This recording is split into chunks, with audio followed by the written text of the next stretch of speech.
안녕하세요. 오늘도 사연살롱을 찾아주셔서 감사합니다. 얼마 전 결혼한 초보 아줌마예요. 이혼율과 부부싸움 빈도가 가장 높은 건 결혼하고 1년 이내래요. 그래서 그런가 우리 부부도 요즘 엄청 싸우며 지내고 있어요. 큰 싸움은 아니고 자잘한 토닥거림이 대부분이지만 연애와 결혼이 다르다는 걸 새삼 느끼게 되네요. 같이 살다 보니 몰랐던 부분도 보이고 생활 패턴도 많이 다르더라고요. 가끔은 결혼을 왜 했을까 후회도 하죠. 그래도 우리 남편은 집안일도 잘하고 싸우고 나면 먼저 사과하는 편이긴 해요. 게다가 저희 부부에게는 아주 훌륭한 중재자도 있고요. 남편과 싸우고 연락드리면 언제든 바로 달려와 주시죠. 게다가 어지간한 건 다 제 편을 들어주시기 때문에 저한테는 천군만마나 다름없죠. 그분이 누구냐고요? 우리 부부에게 없어서는 안 돼 최고의 중재자는 바로 제 시아버님이에요. 아버님은 제게 친구 같은 분이기도 해요. 저 어린 시절을 함께 해준 분이시거든요. 제 남편은 한식당 오너 셰프예요. 어릴 때부터 요리사가 꿈이었죠. 저희 아버님도 같이 일을 하고 계신데요. 카운터가 아닌 주방 일을 하고 계세요. 물론 연세가 있으시다 보니 메인 셰프는 아니지만 그래도 주방에서 일하길 원하셔서 주방의 자리를 잡아드렸어요. 늙은이라고 종이 보는 일 시키지 말고 불 앞에 서게 해줘. 이게 아버님 근무 조건이었거든요. 아버님은 요리 솜씨가 아주 좋으세요. 정식 자격증은 없지만 오랜 경험에서 얻은 노하우는 메인 셰프인 남편도 인정할 정도죠. 게다가 아버님의 음식 솜씨 덕분에 저와 인연이 되기도 했고요. 저는 꽤 암울한 어린 시절을 보냈어요. 저희 집이 많이 가난했거든요. 아빠는 제가 100일을 치른 지 얼마 안 돼서 회사에 부도가 나 실직을 하셨고 그 후 일용직 노동자로 일하셨어요. 하던 일과 비슷한 군에 직장에 계속 서류를 넣고 구직 활동을 하셨지만 취업난에 휩쓸려 쉽지 않으셨죠. 하루 종일 공사장에서 뼈가 으스러지게 일하시지만 받는 돈은 얼마 안 됐어요. 부모님은 태어난 지 얼마 안 된 제게 새 옷 한 벌 마음대로 사주지 못하는 형편에 많이 가슴 아파하셨죠. 그래서 결국 엄마는 저를 외할머니 댁에 맡기고 일을 시작하셨어요. 처음엔 식당에서 설거지를 하셨는데 우연히 엄마가 만든 반찬을 드시게 된 사장님한테 음식 솜씨를 인정받아 주방 일을 맡게 되셨죠. 덕분에 월급도 많이 올랐고요. 저는 학교에 입학할 때까지 외할머니가 돌봐주셨어요. 하지만 입학하고 한 달도 안 돼서 외할머니께서 돌아가셨죠. 그래서 전 학교가 끝나면 집에서 혼자 노는 아이가 되었어요. 외동딸이라 더욱 외로웠죠. 성격도 소심해서 친한 친구도 한두 명뿐이었고 게다가 집이 누추해서 집에 친구를 불러와 놀 수도 없었어요. 집에 와봤자 맞아줄 엄마도 없고요. 그래서 저는 외롭게 자라야 했어요. 오히려 숙제가 많은 날은 숙제를 하다 보면 외로움을 잊을 수 있어서 좋았어요. 하지만 숙제가 끝나면 공허한 건 마찬가지였죠. 집에 낡은 컴퓨터가 있었지만 느려서 오래 갖고 놀지는 못했고 도서관에서 빌린 책들을 읽으며 시간을 보냈어요. 그런데 어느새 외로움에 익숙해져 갈 무렵 제 일상에 변화가 찾아왔어요. 9살 무렵 학교 앞에 포장마차가 하나 생겼는데요. 저희 아빠와 비슷한 연배의 아저씨가 하는 만두 가게였죠. 메뉴는 고기만두, 김치만두, 군만두 딱 3종류의 만두만 팔았어요. 아저씨의 만두는 금세 입소문을 타고 소문이 나서 아이들이 하교할 때 사들고 가면서 먹기도 하고 엄마들이 간식으로 사가기도 했죠. 게다가 아저씨는 인심도 좋았어요. 아이들이 사러 오면 꼭 한두 개씩 덤으로 더 주곤 하셨죠. 저도 그 아저씨네 포장마차에서 만두를 사 먹고 싶었지만 낯가림도 심하고 남한테 말도 잘 못 걸어서 그러지 못했죠. 그러던 어느 날이었어요. 전 그날도 혼자 집에 있었는데요. 그때 엄마한테 전화가 왔어요. 외할머니 산소에 잠시 들렀다 간다고 좀 늦을 거라고요. 엄마 화장대 서랍에 돈 넣어두었으니까 먹고 싶은 걸 사 먹으라고 하셨죠. 돈을 보니 제일 먼저 만두가 생각났어요. 그래서 돈을 들고 학교 앞으로 갔습니다. 아저씨 혼자 만두를 찌고 계시더라고요. 전 한참을 망설이며 주위를 맴돌았어요. 그때 아저씨가 제게 다가오셨어요. 제 손에 들린 1,000원짜리를 보시고는 만두 사러 온 거니? 하고 물었어요. 전 고개만 끄덕였고요. 그럼 와서 먹어야지. 왜 그러고 있어? 아저씨의 물음에 나도 모르게 무서워서요. 라고 말해버렸지 뭐예요. 그러자 아저씨는 인자하게 웃으시며 제 손을 잡고 포장마차로 가선 뭘 먹고 싶냐고 물었어요. 저는 더듬거리며 주문을 했고 아저씨는 제가 낸 돈보다 4-5개를 더 얹어주셨죠. 그날 먹은 만두는 정말 맛있었어요. 왜 사람들이 아저씨네 만두 가게를 찾는지 알 것 같더라고요. 모든 일이 그렇듯 처음에 어렵지 다음은 쉽다고 저는 그날부터 단골이 되었어요. 엄마한테 매일 받는 용돈을 들고 방과 후 아저씨한테 가서 만두를 사 먹었어요. 손님이 많을 때는 집에 갔다가 한가할 때 다시 와서 사 먹었고요. 왜냐면 아저씨랑 얘기를 하고 싶었거든요. 아저씨는 제가 늘 혼자 집에 있다는 걸 아시고는 여기서 만두 먹으면서 아저씨랑 있어도 된다고 하셨거든요. 아저씨는 아는 것도 많고 재밌는 이야기도 많이 들려주셨어요. 언젠가 제가 아저씨는 왜 학교 앞에서 만두를 파냐고 물은 적이 있었어요. 어린 아이들을 보는 게 좋아서.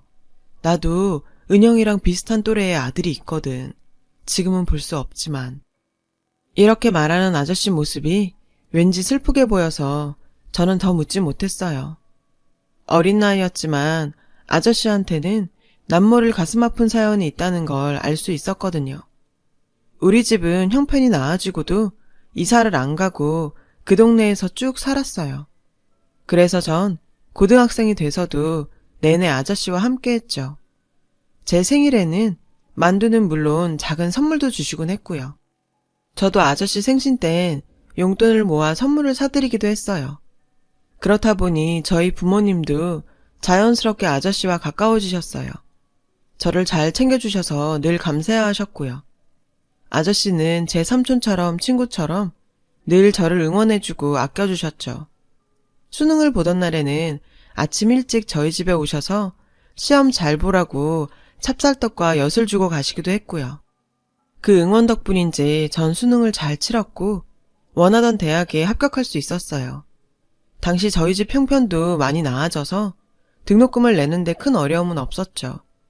국가장학금의 도움도 좀 받았지만요. 하루는 아저씨가 저를 부르시더니 입학 선물이라며 가방을 주시더라고요. 생각도 못했던 선물이라 전 감동했죠. 그래서 제가 졸업하고 돈 벌면 아저씨 가게를 내드리겠다고 큰 소리도 쳤고요. 대학에 들어와 처음 맞는 여름방학을 얼마 앞둔 날이었어요. 기말 시험도 끝났고 종강만 남겨둔 상황이었죠. 저녁에 집에 돌아오는데 늘 같은 자리에 있던 아저씨 만두 포차가 없지 뭐예요. 전 날이 더워 일찍 접으셨나 생각했죠. 여름에는 만두가 잘 안 팔리니까요. 하지만 다음 날에도 아저씨 포차는 보이지 않았어요. 장사는 안 해도 포장마차는 세워두는데 없더라고요. 그제야 마음이 쎄해지더군요. 전 그 길로 아저씨한테 전화를 걸었어요. 그랬더니 없는 번호라는 거예요. 그래서 아저씨 집으로 달려갔죠. 문을 두드려도 안에선 기척이 없었어요. 한참을 그렇게 문을 두드리고 있는데 옆집 아주머니가 나오시더라고요.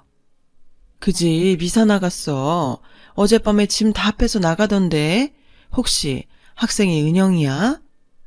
제가 그렇다고 했더니 아주머니는 잠깐 기다리라고 하시곤 안에 들어가 큰 봉지 하나를 들고 나오셨어요. 봉지 안에는 냉동된 만두가 한가득 들어있었죠. 그 양반이 혹시 학생이 오면 주라고 맡기고 간 거야. 갑자기 떠나서 너무 미안하대. 열심히 공부하고 열심히 살다 보면 언젠가 다시 만날 수 있을 거라고. 저는 만두를 받아들고 펑펑 울었어요. 그러자 아주머니가 그러시더라고요. 아휴, 학생 울지 마. 평생 혼자 살더니 그 양반이 그래도 헛살진 않았네. 찾아주는 사람도 있고. 전 믿을 수가 없었어요. 아니, 그보다 화가 났어요. 어떻게 나한테 이럴 수가 있나 싶어 서운했죠. 떠날 때 떠나더라도 인사 정도는 할 수 있잖아요. 난 아저씨를 친구라고 생각했는데 아저씨는 아니었던 모양이에요. 집에 돌아와 부모님께 말씀드렸더니 두 분도 많이 놀라시더라고요. 전 아저씨가 남기고 간 만두를 냉장고에 던져두었어요. 야속해서요. 부모님은 사람 인생은 모르는 거라며 무슨 사정이 있을 거라고 하셨지만 그런 말은 제 귀에 들어오지 않았죠.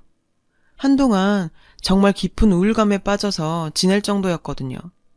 만두를 볼 때마다 아저씨 생각이 났어요. 하지만 시간이 약이라고 다시 개강하고 바쁘게 살다 보니 상처도 점점 아물어갔어요. 아물었다기보다는 바쁜 일상에 치여서 순위가 뒤로 밀린지도 모르죠. 그래도 문득문득 아저씨가 생각날 때면 가슴 한 구석이 뻥 뚫린 것 같긴 했어요. 살다 보면 정말 다시 만날 수 있을까? 건강하게 잘 지내고 계실까? 답답한 마음에 물음표만 늘어갔죠. 그렇게 시간은 흘러 전 드디어 대학을 졸업하게 됐어요. 다행히 바로 취업에 성공했고요. 현재 다니고 있는 회사가 바로 그때 입사한 회사예요. 대학 4년 내내 솔로로 지내던 저는 직장 생활을 하면서 연애를 시작했어요. 어느 날 회사 동료들과 함께 점심을 먹으러 근처 식당에 가게 됐죠. 한참 식사를 하는데 옆옆 테이블에서 시끄러운 소리가 나더라고요. 보니까 웬 아기 엄마가 얼굴을 붉히며 화를 내고 있었어요. 얘기를 들어보니까 아기가 먹을 수 있게 계란찜을 서비스로 2개를 달라고 했다나 봐요. 비록 적은 양을 요구했다지만 엄연히 메뉴에 가격이 명시된 음식을 공짜로 해달라고 하니 식당 측에선 당연히 안 된다고 했고요. 그래서 직원과 실랑이를 벌인 거죠. 직원은 계란찜을 정식으로 주문하면 아기 먹이고 남은 건 포장해주겠다고 하는데도 애엄마는 그걸 가지고 손님 대접이 개판이라고 난리를 치더라고요. 제가 봐도 참 어이가 없었죠. 그러니 식당 직원은 어땠겠어요. 보니까 저랑 비슷한 또래인 것 같던데 이런 어이없는 상황에도 꽤 침착하게 대응하더라고요. 나라면 당장 나가라고 소리쳤을 텐데 말이죠. 애 엄마는 인터넷에 리뷰 쓸 거니까 각오하라고 으름장을 놓았어요. 그 말을 들으니 슬슬 화가 나더라고요. 자기 돈 아끼려는 욕심에 남의 장사를 망치려는 거잖아요. 그래서 한마디 했죠. 저기요, 메뉴에 계란찜이 없는 것도 아니고 엄연히 정식 메뉴인데 본인 돈 주고 먹이는 게 맞는 거 아닌가요? 아니면 아기 먹일 건 직접 싸우던가요. 본인 잘못을 왜 식당에 넘겨요? 전 제가 말해놓고도 솔직히 좀 놀랐어요. 동료들도 절 보고 의아해 하더라고요. 제 말에 애 엄마는 얼굴이 붉어졌고 거기에 주위 사람들도 한마디씩 하자 후다닥 계산을 하고 나가더라고요. 애 엄마가 나가자 직원은 제게 다가와 고맙다고 인사를 했어요. 주인이 아니라 어떻게 대응해야 하나 걱정했는데 제 덕분에 잘 넘겼다고요. 그리고는 제 전화번호를 묻더라고요. 따로 인사를 하고 싶다고요. 전 얼떨결에 번호를 찍어 주었어요. 며칠 뒤 그 직원이 전화를 했더라고요. 사정을 들은 식당 주인이 저녁 식사를 대접하겠다고 하니 오라고요. 전 저녁을 먹으면서 그 직원과 이런저런 대화를 하게 됐는데 알고 보니 홀 직원이 아닌 그 식당 주방장이었더라고요. 우린 얘기를 할수록 서로 잘 통한다는 느낌을 받았어요. 저랑 나이 차이가 얼마 안 나 더 그랬는지도 모르겠지만요. 그게 인연이 돼서 그 사람과 전 종종 따로 만나 밥도 먹고 영화도 보게 됐어요. 그리고 얼마 뒤 우린 연인 사이가 됐고요. 남친은 식당을 창업하는 게 꿈이라서 열심히 돈을 모으고 있다고 했어요. 아빠랑 단 둘이 살아서인지 아빠를 꽤 많이 생각하는 것 같았어요. 제 입장에선 가끔 샘이 날 정도로요. 그렇다고 파파보이는 아니고요. 그렇게 2년 정도 사귄 어느 날이었죠. 남친이 그러는 거예요. 드디어 자기 꿈을 이루게 됐다고요. 자기 식당을 차리게 된 거예요. 대견하더라고요. 부모 도움 없이 자기 힘만으로 꿈을 이뤘으니까요. 그 후 우린 가게와 집기를 보러 다녔어요. 그리고 드디어 가게 계약을 하는 날 남친은 제게 청혼을 했죠. 그동안 사귀면서 남친의 됨됨이에 믿음이 갔던 전 당연히 승낙을 했고요. 그렇게 전 사귀고 처음으로 남친 집에 인사를 가게 되었어요. 잘 보이려고 새 옷까지 사입고서요. 드디어 문이 열리고 단정한 차림의 아버님이 나와 절 맞아주셨어요. 전 긴장해서 얼굴도 못 들고 허리 숙여 90도로 인사를 했죠. 그리고 천천히 고개를 드는데 맙소사. 순간 깜짝 놀라 주저앉을 뻔했어요. 글쎄 제 눈앞에 8년 전 말없이 사라진 만두 아저씨가 서 계시지 뭐예요. 아저씨도 절 알아보시곤 깜짝 놀라시더라고요. 은영아, 네가 어떻게 여길? 아저씨! 저는 아저씨를 덥석 안고 투정을 부렸어요. 왜 말도 없이 떠났냐고요. 아저씨는 제 등을 토닥여주시며 한참을 미안하다고 하셨죠. 남친은 저와 아저씨를 진정시키고는 두 사람이 어떻게 아느냐고 물었어요. 그래서 전 아저씨와 제 이야기를 해주었죠. 얘기를 들은 남친은 놀라더라고요. 그럴만도 하죠. 이게 보통 인연인가요? 저는 남친을 통해 제가 몰랐던 아저씨에 대한 얘기를 들을 수 있었어요. 아저씨와 부인은 남친이 어릴 때 이혼을 했대요. 아저씨가 제가 살던 동네를 이사를 온 게 그 무렵이었고요. 남친은 엄마를 통해 이혼 사유가 아빠의 도박 때문이라고 들었고 어린 마음에 아빠를 많이 원망했었대요. 그러다 고등학교 시절 집으로 찾아온 어떤 아저씨를 만나게 됐죠. 그 사람은 엄마의 전 애인이었대요. 알고 보니 엄마는 아빠랑 살던 중 외도를 했고 그래서 이혼을 하게 된 거였죠.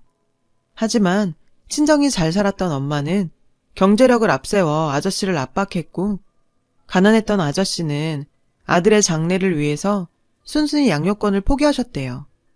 모든 진실을 알게 된 남친은 그날부터 아르바이트를 시작해 돈을 모았죠. 언젠가 아빠를 찾아가려고요. 그러던 중에 먼 친척을 통해 아저씨와 연락이 닿았던 거죠. 다행히 친척분이 살 곳을 마련해 주어서 부자는 함께 살 수 있게 됐고요. 제가 아저씨와 헤어지게 된 그날부터요. 아저씨는 울어서 눈이 퉁퉁 부은 절 위에 얼음주머니를 만들어주셨어요. 미안하구나. 그때 상황이 워낙 빠르게 돌아가서 너한테 제대로 설명도 못하고 올 수밖에 없었단다. 아저씨의 사정을 다 듣고 나니 서운한 마음은 싹 사라지고 오히려 잘 됐다는 생각이 들었어요. 덕분에 제가 그렇게 좋아하던 아저씨를 시아버지로 모시게 됐잖아요. 이런 상황을 기뻐하는 건 아저씨도 마찬가지였어요. 내가 우리 집 며느리가 된다니까 얼마나 좋은지 모르겠다. 안 그래도 딸 삼고 싶었는데 잘 됐어. 남친은 남친대로 제게 고맙다고 하더군요.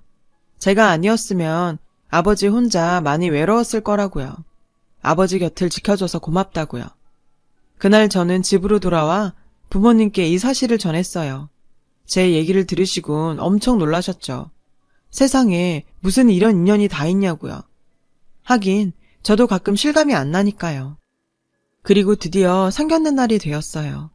우리 부모님과 아저씨는 보자마자 얼싸안고 재회의 기쁨을 나누셨죠.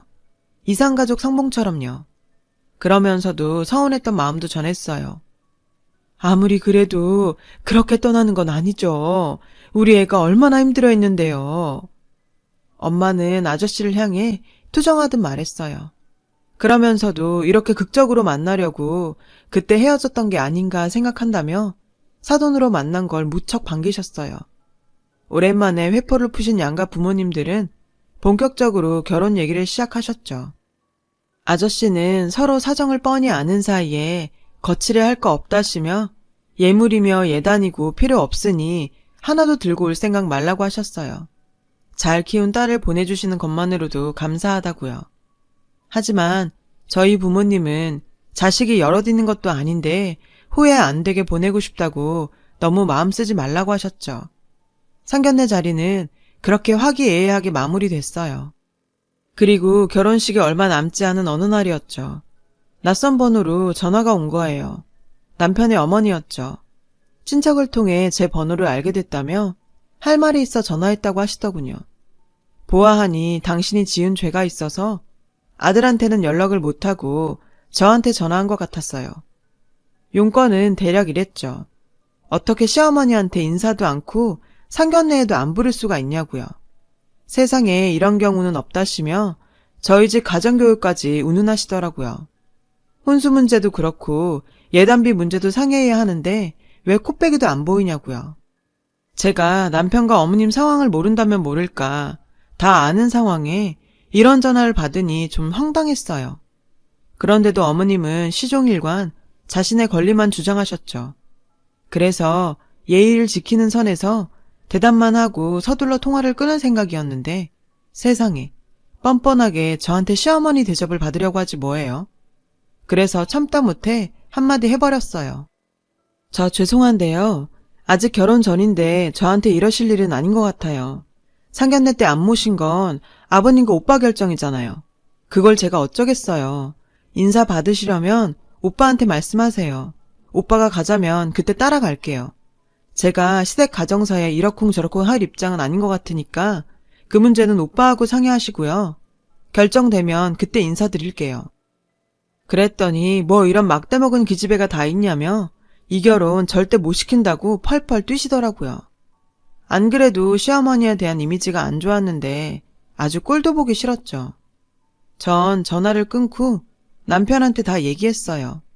그러자 남편은 불같이 화를 내며 앞으로는 절대 전화 받지 말라고 자기가 만나서 해결하겠다고 하더군요. 그리고 며칠 뒤 남편한테 어머님을 만나러 간다고 문자가 왔어요. 물론 아버님께는 비밀로 하고서요. 그렇게 나갔던 남편은 밤 늦게나 돼서 집으로 돌아왔다고 하더군요. 그런데 어머님을 만나고 온 날부터 남편이 좀 이상하더라고요. 연락도 없고 무슨 고민이 있는 사람 같았죠. 그래서 남편한테 대놓고 물었어요. 왜? 어머님이 뭐라고 하셔? 자기 힘들면 내가 가서 사과드릴까? 그랬더니 남편이 대뜸 이러는 거예요. 우리 결혼식 미루면 안 될까? 황당했어요. 일주일밖에 안 남은 결혼식을 연기하자니요. 전 도대체 이유가 뭐냐고 물었죠. 그랬더니 이유는 묻지 말고 부탁 좀 들어달라는 거예요. 전 이유를 듣기 전엔 그럴 수 없다고 딱 잘라 말했어요. 그랬더니 엄마가 자살 기도를 하셨어. 연락받고 가보니 병실에 누워 계시더라. 같이 사는 분이 그러는데 자식한테 버림받고 결혼식에도 초대받지 못한 애미가 살아서 뭐하냐고 한탄하시더니 약을 드셨다나 봐. 그동안 엄마를 많이 미워했지만 나 때문에 목숨까지 버리려고 했다니까 자식된 입장에서 어떻게 모른 척해. 어떻게든 아빠를 설득해서 결혼식에 초대하겠다고 약속했는데 너도 이렇게 나오니 어쩌겠니. 나도 이런 말하는 거 힘들지만 그래도 어쩔 수 없을 것 같다. 우리 이 결혼 그만두자. 순간 심장이 멈추는 줄 알았어요. 어떻게 이렇게 쉽게 끝나요? 전 황당해서 아무 말도 못하고 있는데 남친은 그대로 일어나 가버리더라고요. 하늘이 무너지는 것 같았죠. 그동안 믿어왔던 남자한테 한순간에 버려질 줄은 몰랐으니까요. 그날 밤 집으로 돌아온 전 울다 지쳐 잠들었어요. 다음날 회사엔 병가를 내고 하루 종일 누워있었죠. 그런데 그날 밤 아버님이 저희 집으로 찾아오셨더라고요. 파혼 얘기를 들으셨다며 둘 사이에 무슨 일이 있었냐고 물으셨죠. 전 다 끝난 마당에 감출 것도 없다 싶어 어머님이 자살 기도를 한 사실을 말씀드렸어요. 그러자 아버님 표정이 굳어버렸어요. 그리곤 몸조리 잘 하라고 하시곤 바로 일어나셨죠. 그리고 일주일 뒤 전 무사히 결혼식을 올릴 수 있었어요. 도대체 어떻게 된 거냐고요? 아버님이 저희 집에 문병 오셨던 날 제가 어머님 얘기를 해드렸잖아요. 그 얘기에 아버님은 이것 또한 쇼라는 걸 짐작하셨대요. 그 길로 어머님을 찾아가셨고 동거남을 통해 어머님 자살 기도가 거짓이란 걸 알게 되신 거죠. 아버님은 평소에 화를 잘 안 내시지만 한번 화가 나시면 정말 무섭거든요. 그러니 화가 머리 끝까지 난 아버님이 그냥 넘기실 리 만무했죠. 아버님은 어머님 집에 들어가자마자 집안 세간을 다 부셔놓으셨대요. 그리곤 낡은 각서 한 장을 내미셨죠. 그건 오래전 두 분이 이혼할 때 아버님이 장인어른한테 받아놨던 각서로 거기엔 어머님의 치부가 고스란히 담겨 있었죠. 두 분이 이혼을 하게 된 진짜 이유가요. 장인어른이 이 각서를 쓰시면서 그러시더라. 아무리 미워도 네 새끼한텐 애미 아니냐고. 나도 그래서 이날 이때까지 누명을 쓰면서도 상훈이한텐 비밀로 했는데 이젠 안 되겠다. 더 이상은 못 참아. 이참에 네가 형제들 앞에서 얼굴 못 들고 살게 내가 처형한테 다 말할 참이야. 네가 네 둘째 형부랑 붙어먹었다는 거, 네 언니한테 다 불어버릴 거라고. 그 말에 어머님은 무릎까지 꿇고 손이 발이 되게 싹싹 비셨죠. 잘 사는 언니한테 빌붙어서 먹고 사는 판에 형부랑 놀아놨던 걸 들키면 그날로 낙동강 오리알 신세니까요. 인간아, 넌 나이를 먹고도 이러고 사니? 젊어선 철이 없어서 그랬다 치자. 환갑을 바라보는 게 아직도 철없어 그렇다고 할래? 왜 네 욕심 채우자고 애들까지 갈라놓냐고. 내가 이날 이때까지 내가 벌인 추잡한 일들 입에 담지 않은 건 너 위해서가 아니야. 다 내 새끼 때문이었어. 근데 네가 감히 내 새끼 혼사를 망쳐? 좋은 말 할 때 상훈이한테 전화해서 자살기도 쇼였다고 이실직고 해. 앞으로는 일절 애들 일에 간섭 않겠다고 약속하라고. 안 그랬다간 이 각서 네 언니 집에 보낼 테니까 알았어? 그날 밤 어머님은 제 남편한테 전화해 자신이 잘못했다고 용서를 빌었고, 남편은 그 길로 제게 달려와 자기가 경솔했다고 싹싹 빌었어요. 전 아버님의 노고를 생각해서 남편을 용서해줬고요. 그렇게 우린 우여곡절 끝에 결혼식을 치렀고 아버님 댁 옆 빌라에 신혼살림을 차렸어요. 아버님은 돈 줄 테니 더 좋은 곳으로 가라고 하셨지만 제가 싫다고 우겼죠. 아버님은 저한테 시아버지시기도 하지만 오랜 친구 같은 분이니까요. 곁에 살면서 옛 이야기도 하고 가끔은 같이 남편 욕도 하고 그러려고요. 물론 남편 모르게요. 참, 얼마 전 친척분을 통해 어머님 소식을 들을 수 있었어요. 어머님은 결국 둘째 언니한테 형부랑 놀아난 사실이 들켜서 살던 집에서도 쫓겨났다더라고요. 근데 충격적인 건 둘째 언니한테 그 사실을 알려준 사람이 바로 어머님의 동거남이었다는 거예요. 처음엔 어머님 형부한테 돈을 뜯어내려고 접근했다가 실패하자 앙심을 품고 다 불어버렸다지 뭐예요. 멍청하게 어머님이랑 자신이 살고 있는 집이며 생활비까지 모두 둘째 언니 주머니에서 나온 거란 걸 몰랐던 거죠. 암튼 그 일로 어머님은 형제도 잃고 살던 집도 잃고 남자까지 다 잃었대요. 이 정도면 자업자득이죠. 반면에 아버님은 봄날을 맞으셨어요. 식당에 자주 오는 손님 중에 아버님을 좋아하는 여사님이 있거든요. 남편 몰래 종종 여사님과 데이트를 하시는데 그래서 그런가 요즘 기분도 좋으시고 얼굴이 확 피셨어요. 아버님의 연애코치로서 아주 보람을 느낀다니까요. 살면서 수많은 인연을 맺고 살지만 아버님과 저처럼 질기고 단단한 인연은 다시는 없을 것 같아요. 친구에서 시아버지가 되신 우리 아버님, 앞으로도 오래오래 행복하세요. 지금까지 저의 긴 사연을 들어주셔서 감사드리고요. 여러분의 가정에도 행복이 깃들길 바랄게요. 여러분, 사연 댓글에 응원과 현명한 조언 부탁드려요. 좋아요와 구독은 저에게 큰 힘이 됩니다. 오늘도 좋은 일 가득하세요.